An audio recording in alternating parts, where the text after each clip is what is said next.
Hello, ഇത് നമ്മുടെ European ട്രിപ്പിൻ്റെ second പാർട്ടാണ് കേട്ടോ. ഇനി നമുക്ക് പോവേണ്ടത് പാരീസിലേക്കാണ്. അപ്പോൾ നമ്മൾ ഇമിഗ്രേഷൻ ക്രോസ് ചെയ്ത് ഇറങ്ങി ഡിപ്പാച്ചർ ഗേറ്റിലേക്ക് ഇൻഫർമേഷൻ കൗണ്ടറിൽ ചെന്നിട്ട് ഡിപ്പാച്ചർ ഗേറ്റിലേക്ക് പോകുന്ന വഴിയൊക്കെ ചോദിച്ച് നമ്മൾ ഡിപ്പാച്ചർ ഗേറ്റിലേക്ക് പോകാൻ വേണ്ടി മെട്രോ കയറണം. അതിന് വേണ്ടിയിട്ട് പോവാണ് കേട്ടോ.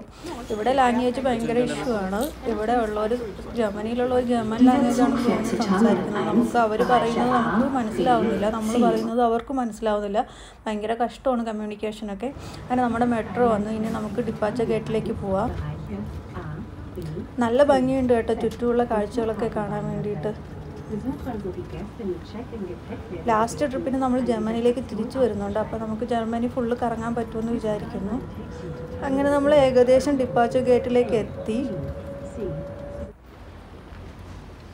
ഇവിടെ നിന്ന് ഇനി നമുക്ക് ചെക്ക് ഇൻ കൗണ്ടറിലേക്ക് പോവാം.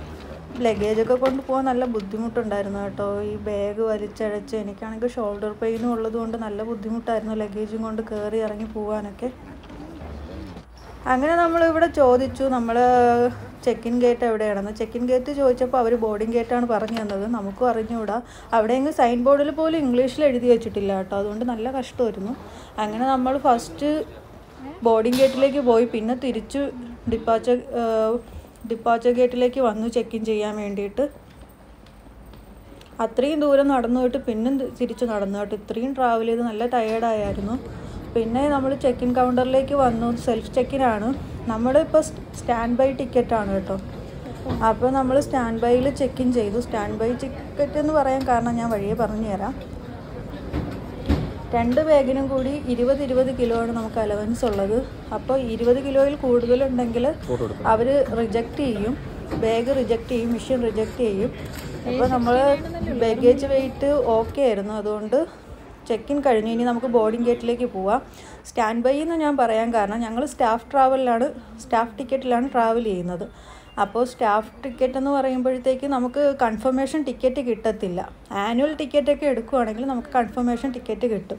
അല്ലെങ്കിൽ ഇപ്പോൾ സ്റ്റാഫ് ആരും ഇല്ല, സീറ്റ് അവൈലബിൾ ആണെങ്കിൽ നമുക്ക് കൗണ്ടറിൽ നിന്ന് കൺഫർമേഷൻ ഇത് കിട്ടും, ബോർഡിംഗ് പാസ് കിട്ടും. അപ്പോൾ ഇന്ന് നമുക്ക് അങ്ങനെ കൺഫർമേഷൻ കിട്ടിയിട്ടില്ല. നമ്മൾ സ്റ്റാൻഡ് ബൈ ആണ്. ബാഗേജ് ഡെമോ ചെക്ക് ഇൻ ചെയ്ത് വിട്ടിട്ടുണ്ട്. അപ്പോൾ നമുക്ക് ഇന്ന് സീറ്റ് കിട്ടിയില്ലെങ്കിൽ അത് ക്യാൻസലാവും. അപ്പോൾ നമ്മൾ തിരിച്ച് വീണ്ടും ഡിപ്പാച്ചർ ഗേറ്റിലേക്ക് വരേണ്ടി വരും. നമ്മുടെ ബോർഡിംഗ് ഗേറ്റ് നല്ല ദൂരത്തായിരുന്നു കേട്ടോ. ഒരുപാട് നടക്കാനുണ്ടായിരുന്നു. പോകുന്ന വഴിയിൽ കിഡ്സിന് കളിക്കാനുള്ളൊരു ഏരിയയൊക്കെ കണ്ടു. ചെറിയൊരു മിനി എയർക്രാഫ്റ്റൊക്കെ കണ്ടു. വാഷ്റൂമൊക്കെ വളരെ ശോകമാണ് കേട്ടോ. നമുക്ക് യൂറോപ്യൻ വാഷ്റൂം യൂസ് ചെയ്യാൻ നമ്മൾ ഇന്ത്യൻസ് അല്ലേ. അപ്പോൾ ഹാൻഡ് ഷവറൊന്നുമില്ല. അപ്പോൾ നല്ല ബുദ്ധിമുട്ടാണ്. ഞാൻ ഈ കാണിക്കുന്നത് സ്റ്റാൻഡ് ബൈ ആണ്. ഇത്രയും ദൂരം നടക്കണം. ഇൻ കേസ് ക്യാൻസലായാൽ നമ്മൾ തിരിച്ച് ഇത്രയും ദൂരം നടക്കണം. പിന്നെ ബാഗേജ് കളക്ട് ചെയ്യണം. പിന്നെ അടുത്ത ഫ്ലൈറ്റ് നോക്കണം. ആകെ കഷ്ടപ്പാടാണ്. ഇരുന്നിരുന്നും അടുത്ത് കേട്ടോ. ഒരു 2.5-3 മണിക്കൂറോളം നമ്മളവിടെ ഇരുന്നു. എല്ലാ പാസഞ്ചറും ബോർഡായി കഴിഞ്ഞിട്ട് സീറ്റ് അവൈലബിൾ ആണെങ്കിൽ മാത്രമേ നമുക്ക് സീറ്റ് കിട്ടത്തുള്ളൂ. അങ്ങനെ നമ്മൾ വെയിറ്റ് ചെയ്തിരുന്നു. ലുഫ്താൻസയുടെ നമ്മൾ ഇന്ത്യയിലൊക്കെ എയർ ഇന്ത്യ വിസ്താരമൊക്കെ കിടക്കുന്നത് പോലെ ഇവിടെ ലുഫ്താൻസ ഇങ്ങനെ വരിയായി കിടക്കുന്നു. നല്ല ഭംഗിയുണ്ടായിരുന്നു കാണാൻ. അങ്ങനെ ഒരുപാട് നേരം വെയിറ്റ് ചെയ്ത് ലാസ്റ്റ് സ്റ്റാഫ് വന്നു. ലാസ്റ്റ് 15 മിനിറ്റിലാണ് സ്റ്റാഫ് വന്നത് കേട്ടോ. അങ്ങനെ എല്ലാവരും ബോർഡ് ആയി കഴിഞ്ഞിട്ട് നമുക്ക് സീറ്റ് കിട്ടി. അങ്ങനെ നമ്മുടെ ചെക്കിനും എല്ലാം കൺഫേമായി. അങ്ങനെ നമ്മൾ ഫ്ലൈറ്റിലേക്ക് പൊയ്ക്കൊണ്ടിരിക്കുന്നു. ബസ് കയറി ഫ്ലൈറ്റ് കിടക്കുന്നതും ഏതോ ഒരു ദിക്കിലാണെന്ന് പറയാം. അങ്ങനെ ഒരുപാട് ട്രാവൽ ചെയ്യാനുണ്ടായിരുന്നു. ബസ്സിൽ കയറിയിട്ട് ഒരു 15-20 മിനിറ്റോളം ട്രാവൽ ചെയ്യാനുണ്ടായിരുന്നു. ഫ്ലൈറ്റൊന്നും കറക്റ്റ് സമയത്തല്ല കേട്ടോ ഡിപ്പാച്ചർ ആവുന്നത്. കാരണം ബോർഡിംഗ് ഗേറ്റിൽ സ്റ്റാഫ് വന്നത് തന്നെ ഒരു 15 മിനിറ്റ് മുമ്പാണ്. ഈ ബസ്സിൽ കയറി കഴിഞ്ഞാൽ നമ്മളൊരു 15 മിനിറ്റോളം ട്രാവൽ ചെയ്യാനുണ്ട്. അങ്ങനെ ലാസ്റ്റ് നമ്മുടെ ഫ്ലൈറ്റ് എത്തി. ഇതാണ് നമ്മൾ പോകുന്ന ഫ്ലൈറ്റ്. കുഞ്ഞ് എയർക്രാഫ്റ്റാണ് കേട്ടോ.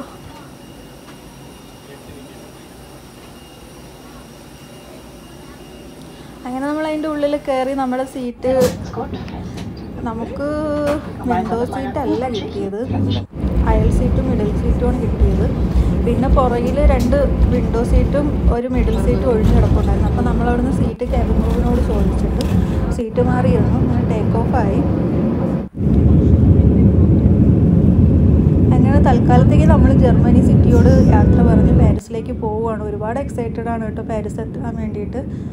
അങ്ങനെ കുറച്ച് കാഴ്ചകളൊക്കെ കണ്ട് ആ സമയത്ത് നമുക്ക് വെള്ളവും ചോക്ലേറ്റും ഫ്ലൈറ്റിൽ നിന്ന് കിട്ടി ലുഫ്താൻസയുടെ. നമ്മളതൊക്കെ പൊട്ടിച്ച് കഴിച്ചു. വേറെ ഫുഡൊന്നും കഴിച്ചിട്ടില്ലായിരുന്നു, നമ്മൾ വെള്ളം മാത്രമേ കുടിച്ചിട്ടുള്ളൂ.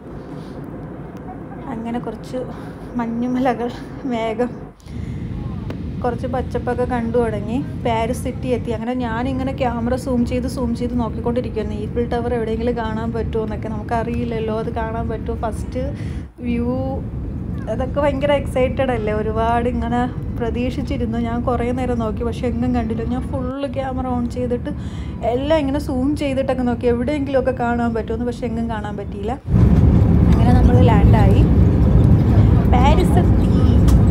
അങ്ങനെ നമ്മുടെ ഡ്രീം സിറ്റിയായി പാരീസിൽ ലാൻഡ് ചെയ്തിട്ടുണ്ട്. ഇനി ഇവിടുന്ന് നമ്മൾ റൂം സ്റ്റേ ചെയ്യുന്നിടത്തേക്ക് പോകണം. ആദ്യം നമ്മൾ റൂം എടുത്തത് ഈഫിൽ ടവറിൻ്റെ അടുത്തായിരുന്നു, പക്ഷേ ആ റൂം ക്യാൻസലായിപ്പോയി. ഇപ്പോൾ നമ്മൾ റൂം എടുത്തേക്കുന്നത് ഈഫിൽ ടവറിന് 2 സ്റ്റോപ്പ് മെട്രോ ട്രാവൽ ചെയ്യാനുണ്ട്. അങ്ങനെ അവിടെ എത്തി. ഞാൻ ക്യാമറ വെച്ചിട്ട് ഇങ്ങനെ വീഡിയോ എടുക്കുന്ന കണ്ടിട്ട് ആ ലോഡ് ചെയ്യാൻ നിൽക്കുന്ന ചേട്ടൻ നമ്മൾ നോക്കി കൈയൊക്കെ കാണിച്ചു, ടാറ്റയൊക്കെ പറഞ്ഞു. അങ്ങനെ ഞാൻ പറഞ്ഞു വരുന്ന ബാഗ് എൻ്റെതാണെന്നൊക്കെ പറഞ്ഞു. അങ്ങനെ അവർ നല്ല രസമായിരുന്നു, എനിക്ക് നല്ല ഇഷ്ടപ്പെട്ടായിരുന്നു കേട്ടോ. ആ പച്ച ബാഗ് എൻ്റെയാണെന്നൊക്കെ പറഞ്ഞു. അപ്പോൾ പുള്ളി ചോദിച്ചു ഏതായിരുന്നു. എനിക്ക് നല്ല ഇഷ്ടപ്പെട്ടു കേട്ടോ. നല്ല ഫ്രണ്ട്ലി ആയിട്ടുള്ള ഒരു ഇത് കണക്ക് തോന്നി. ജർമ്മനിയിൽ അങ്ങനെയല്ലായിരുന്നു കേട്ടോ. ജർമ്മനിയിൽ അവർ നന്നായിട്ട് നമ്മൾ ഷൗട്ട് ചെയ്യുന്ന കണക്കൊക്കെ എനിക്ക് തോന്നി. ഇനി അവരുടെ സംസാരിക്കുന്ന ടോൺ എങ്ങനെയാണോ എന്ന് അറിയത്തില്ല. പിന്നെ ഒരു കാര്യം പറയാനുള്ളതെന്ന് വെച്ചാൽ, നമ്മുടെ പേരൻസോ അല്ലെങ്കിൽ നമ്മൾ ഹൗസ് മെയ്ഡിനൊക്കെ കൊണ്ടുപോകുമല്ലോ, അവരോടൊക്കെ നമ്മളിങ്ങോട്ട് ജർമ്മനിയിലല്ല ഏത് സ്ഥലത്തേക്ക് അയക്കുമ്പോഴത്തേക്കും ടിക്കറ്റ്, പിന്നെ നമ്മൾ സ്റ്റേ ചെയ്യുന്നത്, റിട്ടേൺ ആണെങ്കിൽ അങ്ങനത്തത് എല്ലാം അവർക്ക് പറഞ്ഞ് മനസ്സിലാക്കി കൊടുക്കണം. അപ്പോൾ അവരിങ്ങനെ ഓരോ ചോദ്യങ്ങൾ ചോദിക്കുമ്പോൾ അവർ നല്ല ഷൗട്ട് ചെയ്തിട്ടാണ് കേട്ടോ സംസാരിക്കുന്നത്. ഇനി അവരോട് സംസാരിക്കുന്ന രീതി അങ്ങനെയാണോന്ന് അറിയത്തില്ല. അപ്പോൾ ഞങ്ങളെ കൂടെ ഇമിഗ്രേഷനിലുണ്ടായിരുന്ന ഒരു നല്ല പ്രായമുള്ള ഒരപ്പൂപ്പനും ഒരു അമ്മൂമ്മയും അവരവരെ മക്കളെ അടുത്തേക്ക് പോവുകയാണ് 1 മാസത്തിന്. അപ്പോൾ അവരോട് റിട്ടേൺ ടിക്കറ്റ് ചോദിക്കുന്നുണ്ടായിരുന്നു. അപ്പോൾ ഇവർ റിട്ടേൺ ടിക്കറ്റ് എന്നിങ്ങനെ പറയും, ഫോണിലുണ്ടെന്ന് ഇങ്ങനെ പറയുമ്പോഴത്തേക്കും അവർ I don't understand your English എന്നൊക്കെ നല്ല ഷൗട്ട് ചെയ്ത് പറയുന്നുണ്ടായിരുന്നു. അത് കേട്ടപ്പോൾ നമുക്ക് പാവം തോന്നി. ഇപ്പോൾ നമ്മുടെ അച്ഛനും അമ്മയാണെങ്കിലും നമുക്കത് ഫീൽ ആവുമല്ലോ, നമ്മളെ അച്ഛൻ്റെ അമ്മയുടെ അടുത്ത് വേറൊരാൾ ഷൗട്ട് ചെയ്ത് സംസാരിക്കുന്നത്. അപ്പോൾ അങ്ങനത്തെ സാഹചര്യമൊന്നും ഉണ്ടാക്കാതിരിക്കുക. അപ്പോൾ അവർക്ക് നല്ല ഇംഗ്ലീഷ് അറിയത്തില്ലായിരിക്കും, ചിലപ്പോൾ നമ്മൾ പറയുന്ന അവർക്ക് മനസ്സിലാകത്തില്ലായിരിക്കും. അപ്പോൾ ഇങ്ങനെ എന്തൊക്കെയാണ് വേണ്ടത്, നമ്മൾ ട്രാവൽ ചെയ്യുമ്പോൾ നമുക്ക് എക്സ്പീരിയൻസ് ഉണ്ടല്ലോ, അപ്പോൾ അത് എന്തൊക്കെയാണ് വേണ്ടതെന്നൊക്കെ ഒന്ന് തയ്യാറാക്കി പ്രിപ്പയർ ചെയ്ത് വിടുക. അല്ലെങ്കിൽ ഇമിഗ്രേഷൻ കൗണ്ടറിലൊക്കെ എത്തുമ്പോഴത്തേക്കും നല്ല ഡിലേ ആവും, പിന്നെ അവർ പറയുന്നത് നമ്മൾ കേൾക്കേണ്ടി വരും, അതൊരു ബുദ്ധിമുട്ട്. അങ്ങനെ നമ്മൾ പാരീസിൽ ബാഗേജൊക്കെ കളക്ട് ചെയ്തിട്ട് ഇനി നമുക്ക് മെട്രോ അല്ല ട്രെയിൻ കയറിയിട്ട് വേണം നമ്മൾ പോവേണ്ടത്. അങ്ങനെ ട്രെയിൻ കയറാൻ വേണ്ടിയിട്ട് പോവുകയാണ്.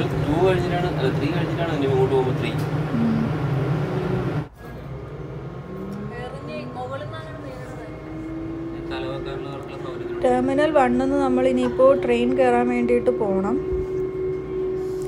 ഒളിമ്പിക്സിൻ്റെ ചിഹ്നമൊക്കെ വെച്ചിട്ടുണ്ട് കേട്ടോ. നമ്മൾ പാരീസിൽ വന്ന ടൈമിൽ ഒളിമ്പിക്സ് നടക്കുന്നതുകൊണ്ട് ഒളിമ്പിക്സ് എല്ലായിടത്തും ഒളിമ്പിക്സിൻ്റെ ആ ഒരു ഇതായിരുന്നു. ഇനി നമ്മൾ സൂക്ഷിക്കേണ്ട സ്ഥലങ്ങളാണ് കേട്ടോ. എന്ന് പറഞ്ഞാൽ ഈ പിക്ക് പോക്കറ്റേഴ്സ് ഇവരൊക്കെ കൂടുതലുള്ള, അപ്പോൾ ഫോൺ ഉപയോഗിച്ച് വീഡിയോ എടുക്കാനൊക്കെ കുറച്ച് കഷ്ടമാണെന്ന് വെച്ചാൽ നമ്മളിങ്ങനെ ഫോൺ പിടിച്ചുകൊണ്ടിരിക്കുമ്പോഴായിരിക്കും ആരെങ്കിലും വന്ന് പിടിച്ചു വരച്ചുകൊണ്ട് പോവുക. അപ്പോൾ അതുകൊണ്ട് നല്ല കെയർ ആയിരിക്കണം. പിന്നെ ഈ ബാഗേജ് ഉണ്ട്. ഇവിടെ നമ്മൾ ട്രെയിൻ ടിക്കറ്റ് എടുത്തിട്ട് വേണം പോകാൻ. ട്രെയിൻ ടിക്കറ്റ് മെട്രോ ടിക്കറ്റ് എല്ലാം സെയിം ആണ്. ഇവിടുന്ന് ടിക്കറ്റ് എടുത്തിട്ട് പോയാൽ നമുക്ക് എൻ്റെ ജേണി ഇത് യൂസ് ചെയ്യാം. ഫസ്റ്റ് നമ്മൾ ചെയ്യേണ്ടതെന്ന് പറഞ്ഞാൽ ഏതൊരു രാജ്യത്ത് ചെന്നാലും അവിടെ ഒരു ആപ്പ് ഉണ്ടാകും. ആ ആപ്പ് ഉപയോഗിച്ച് നമുക്ക് ട്രാൻസ്പോർട്ടേഷൻ, നമ്മൾ പബ്ലിക് ട്രാൻസ്പോർട്ടേഷനാണ് യൂസ് ചെയ്യുന്നതെങ്കിൽ ആ ആപ്പ് ഉപയോഗിച്ചിട്ട് നമ്മളെ എങ്ങനെയൊക്കെ നമ്മൾ വിചാരിക്കുന്ന സ്ഥലത്ത് പോവാം എന്ന് നമുക്ക് നോക്കി കണ്ടുപിടിച്ച് എങ്ങനെയൊക്കെ പോവാം, ബസ്സാണോ ട്രെയിനാണോ മെട്രോ ആണോ എല്ലാം നമുക്ക് അതുവഴിയിട്ട് നോക്കാൻ പറ്റും. അപ്പോൾ അത് നമ്മളിപ്പോൾ എവിടെ ട്രാവൽ ചെയ്യുകയാണെങ്കിൽ അതൊന്ന് ശ്രദ്ധിക്കുക. അങ്ങനെ നമ്മൾ മെട്രോയിൽ ഇവരോട് ചോദിച്ചു, നമ്മൾ ഇവിടെ തന്നെയാണോ കറക്റ്റ് സ്ഥലത്ത് തന്നെയാണോ നിൽക്കുന്നതെന്നൊക്കെ ചോദിച്ചു. കൽക്കരി ഉള്ള ഇതൊക്കെ ഇല്ലേ ആ ഫ്ലോറ്, അത് കണ്ടപ്പോൾ നല്ല കൗതുകം തോന്നി. കാരണം നമ്മളിങ്ങനെ കൽക്കരിയൊക്കെ പണ്ട് കണ്ടിട്ടുള്ള ആ ഒരു നൊസ്റ്റാൾജിയൊക്കെ വന്നു. കൽക്കരി ട്രെയിൻ എന്നൊക്കെ പറയൂലേ. ഒരു AC ഒന്നും ഇല്ലാത്ത ഭയങ്കര കഷ്ടമായിരുന്നു കേട്ടോ ഈ ജേണി. ഒരു 2 മണിക്കൂർ 3 മണിക്കൂറോളം ഉണ്ടായിരുന്നു. AC ഒന്നും ഇല്ലാതെ നമ്മൾ പുകഞ്ഞു. ഇപ്പോൾ രാത്രി 8 മണിയായി സമയം, പക്ഷെ നല്ല പട്ടാപ്പകൽ പോലെ നല്ല വെളിച്ചമുണ്ട്. ഡേ ലൈറ്റ് ഒരുപാട് നമുക്ക് യൂസ് ചെയ്യാൻ പറ്റും കേട്ടോ ഈ ടൈമിൽ യൂറോപ്പിൽ പോവുകയാണെങ്കിൽ. അങ്ങനെ ഇവിടുന്ന് ഇതിറങ്ങി നമ്മളിനി അടുത്ത ഇതിൽ കയറണം. അങ്ങനെ അടുത്ത ഇതിൽ കയറി നമ്മൾ സ്റ്റേ ചെയ്യുന്നതിൻ്റെ ഏകദേശം അടുത്തെത്തി. വാവ്, എന്ത് സിറ്റിയല്ലേ! ആകാശമൊക്കെ നോക്കുക, ബിൽഡിങ്സൊക്കെ നമ്മൾ സിനിമയിലും വീഡിയോസിലൊക്കെ കണ്ടിട്ടുള്ള ഒരിത്.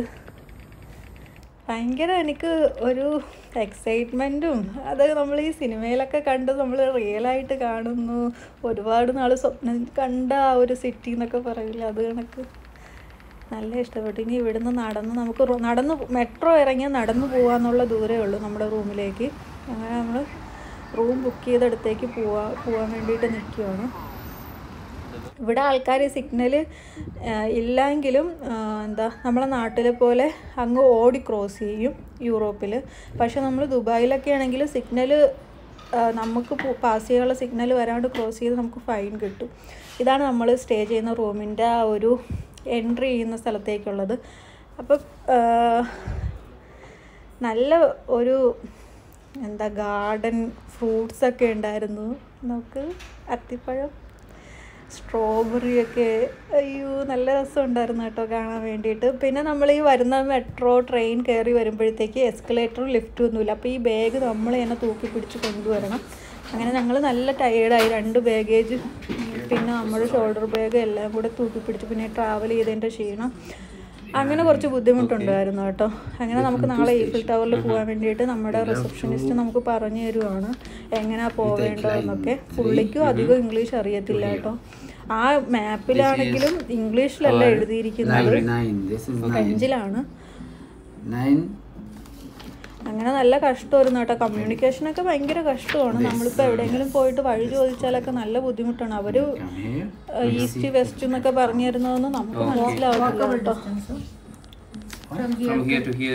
അങ്ങനെ ഒരുപാട് നേരത്തെ ചോദ്യം പറച്ചിലൊക്കെ കഴിഞ്ഞിട്ട് ഒരു ഏകദേശം ഐഡിയ കിട്ടി. അപ്പം എത്ര ടൈം എടുക്കും ഇവിടുന്ന് പോവാൻ? ഒരു 20 മിനിറ്റ്സ് വേണം ഇവിടുന്ന് പോകാൻ വേണ്ടിയിട്ട്. പക്ഷേ പാരീസിൽ ഒളിമ്പിക്സ് നടക്കുന്നതുകൊണ്ട് മിക്ക വഴികളും ബ്ലോക്കാണ്. പുള്ളി പറഞ്ഞു.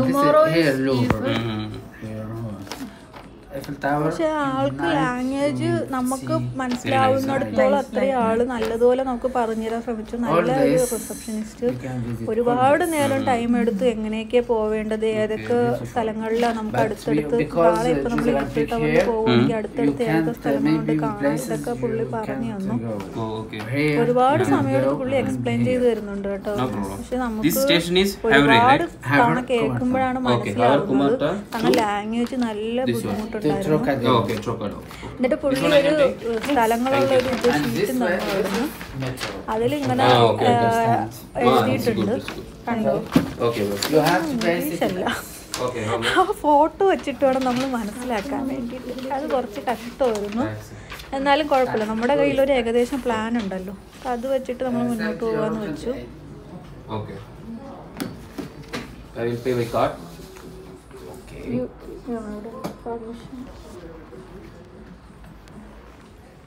ഇനി നമുക്ക് ഫുഡ് കഴിക്കാൻ പോകണം.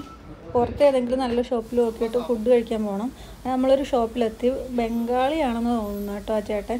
അപ്പോൾ നമ്മൾ ഹിന്ദിയിൽ സംസാരിക്കുന്ന കുറച്ച് മനസ്സിലാവുന്നുണ്ട്. അവർക്ക് ഇംഗ്ലീഷ് അറിയത്തില്ല. ഫ്രഞ്ച്, സ്പാനിഷ്, ഡച്ച് ഇതൊക്കെ അറിയാം. നല്ല ബ്യൂട്ടിഫുൾ വ്യൂ കേട്ടോ. രാത്രി 10 മണിയായി. 10 മണിയായിട്ട് ഇരുട്ട് വന്നിട്ടില്ല കേട്ടോ. കണ്ടോ എന്ത് നല്ല വെട്ടമുണ്ട്. നമുക്കിപ്പോൾ ഡേ ലൈറ്റ് നല്ലതുപോലെ നമുക്ക് ഉപയോഗിക്കാൻ പറ്റും. ഫസ്റ്റ് അവർ ഫുഡ് വരുന്നതിന് മുമ്പ് ഒരു സാലഡ് സെറ്റ് വേണം. ഒരുപാട് ക്വാണ്ടിറ്റി കേട്ടോ. ഇത് ഒരാൾക്കുള്ള ഇതാണ്. അതിൽ ഇത്രയും ക്വാണ്ടിറ്റി ഉണ്ട് കഴിക്കാൻ വേണ്ടിയിട്ട്. വെജിറ്റബിൾസും എല്ലാം കൂടി. ഇതാണ് food. Rice, chicken, french fries, പിന്നെ സോസ്. സ്റ്റിക്കി റൈസാണ്. ചിക്കൻ ഭയങ്കര സ്റ്റിക്കിയാണൊക്കെ എനിക്ക് തോന്നി കേട്ടോ. എനിക്കങ്ങനെ അത്രയ്ക്ക് സ്റ്റിക്കി റൈസ് എനിക്ക് കഴിക്കാൻ പറ്റത്തില്ല. പിന്നെ ഇത്രയും യാത്ര ചെയ്തതുകൊണ്ടാണെന്ന് തോന്നുന്നു എനിക്ക് ഫുഡ് കഴിക്കാനേ പറ്റില്ല. പിന്നെ ഇത് എനിക്ക് ഇഷ്ടപ്പെട്ടില്ല. അത് നല്ലതുപോലെ നോക്കിയറിയാം. ആ ഒരു സ്റ്റിക്കി അത് എന്താ ഓയിലിൻ്റെ ആണോ എന്തിൻ്റെ ആണോ എന്ന് എനിക്കറിയത്തില്ല. എനിക്കിഷ്ടപ്പെട്ടില്ല. ഞാൻ കഴിച്ചില്ല കേട്ടോ. ഞാൻ കുറച്ച് കഴിച്ചോളൂ. പിന്നെ ഈ ബ്രെഡ് ഉണ്ടായിരുന്നു, അത് ഞാൻ കഴിച്ചു. പിന്നെ റൂമെത്തി. നമുക്ക് താഴത്ത് തന്നെയാണ് റൂം വന്നത് കേട്ടോ. വില്ലാസ് കണക്കാണ്. ഇതാണ് റൂമിൻ്റെ ഉൾഭാഗം. ചെറിയ റൂം കേട്ടോ. നമ്മൾ ഫസ്റ്റ് ബുക്ക് ചെയ്ത് ക്യാൻസലായിട്ട് ലാസ്റ്റ് മൊമെൻറ്റിൽ കിട്ടിയ റൂമാണിത്. അത് കുഴപ്പമില്ല, അത്യാവശ്യം നമുക്ക് എല്ലാത്തിനുള്ള സൗകര്യമുണ്ട്. അപ്പോൾ നെക്സ്റ്റ് വീഡിയോ നമുക്ക്